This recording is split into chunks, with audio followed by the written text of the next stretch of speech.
Life in multiverse, मल्टिवर्समा जीवन।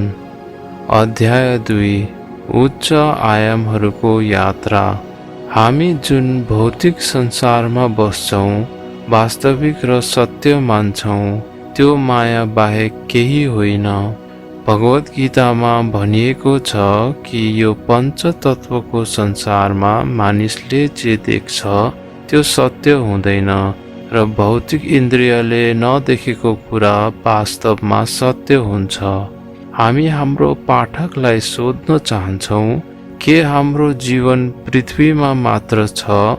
अनन्त सृष्टि यति विशाल छ कि यसको विशालताको सन्दर्भमा सोच्न वा यसलाई यथार्थ शब्दमा वर्णन गर्न लगभग असम्भव छ। अद्भुत उच्च आयामको संसारहरू हेर्नको लागि मानिससँग आवश्यक आध्यात्मिक दृष्टि छैन। यी अज्ञात विषयहरूको बारेमा हामीलाई सिकाउने कोही छैनन्।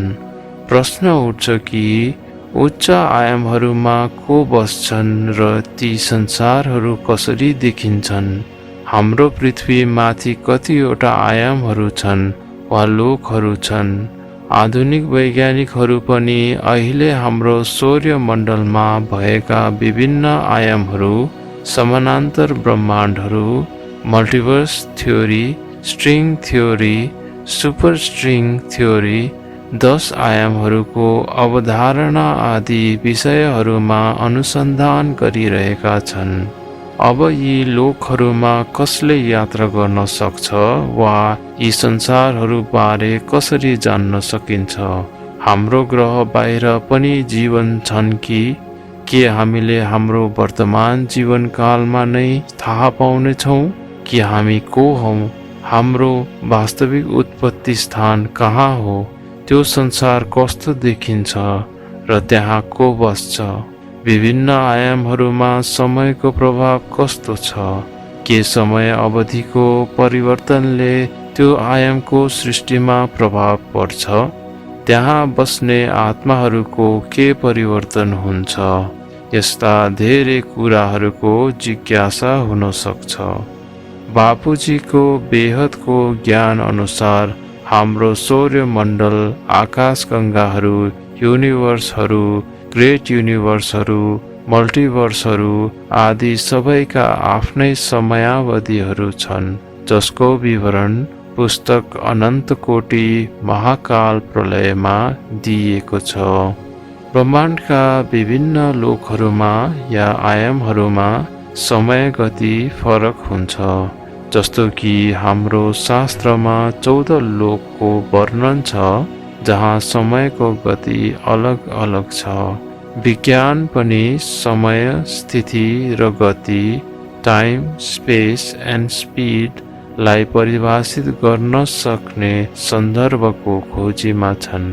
पृथ्वी तथा पृथ्वीमाथिका 7 लोकहरूको संक्षिप्त विवरण तल दिइएको छ।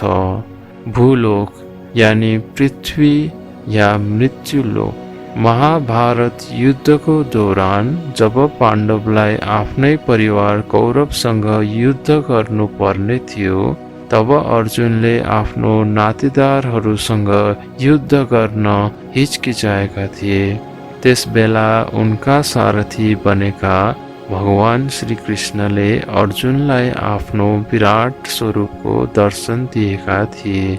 त्यो रूप यति विराट थियो कि त्यसमा समस्त ब्रह्माण्ड समाहित थियो। अर्जुनले श्रीकृष्णको विराट स्वरूपमा तीनै लोक देखेका थिए। भूलोकमा धेरै प्रकारका आत्माहरू छन्, जसको रचना अलग अलग स्तरमा भएको छ।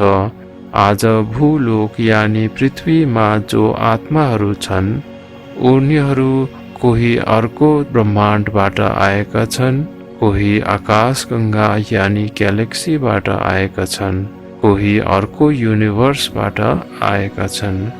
भूलोक अर्थात् धरतीलोकमा 5 तत्वको जीवन हुन्छ। ती 5 तत्व हुन् पृथ्वी, जल, वायु, अग्नि तथा आकाश।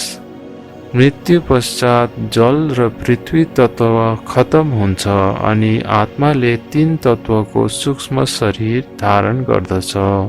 सूक्ष्म शरीर आकाश, वायु र अग्नि तत्वबाट बनेको हुन्छ। त्यसैले सूक्ष्म शरीर यी आँखाले देखिँदैन।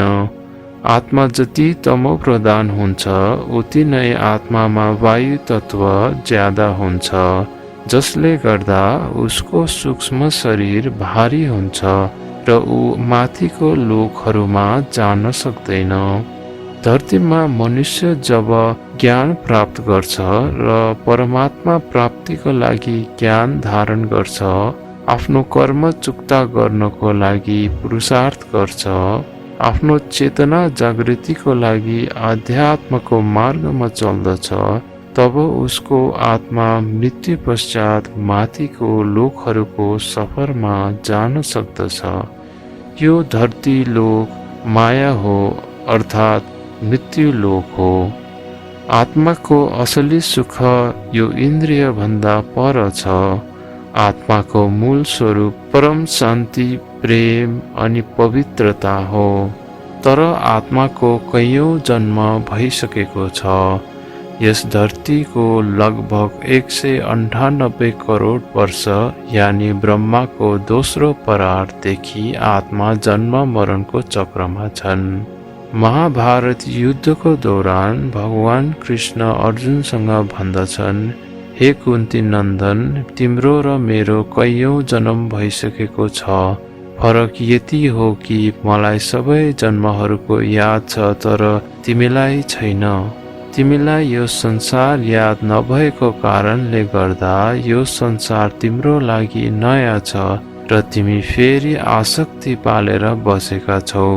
जस्तो कि मनुष्य पुरानो लुगा त्यागेर नयाँ वस्त्र धारण गर्दछ, त्यस्तै जीवनमा पनि पुरानो शरीर त्यागेर नयाँ शरीर धारण गर्दछ। मनुष्यले यस जीवन मृत्युको चक्रबाट छुट्नु छ भने उसले आफ्नो ध्यान आत्मज्ञान र आत्मकल्याणमा लगाउनु पर्छ।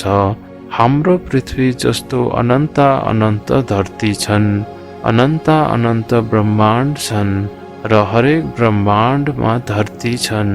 हामी यही 5 तत्वलाई नै सत्य मानेर बसेका छौँ। मनुष्य जीवनको लक्ष्यलाई सम्झेर हामीले यो जीवन परमात्माको प्राप्तिमा लगाउनु पर्छ।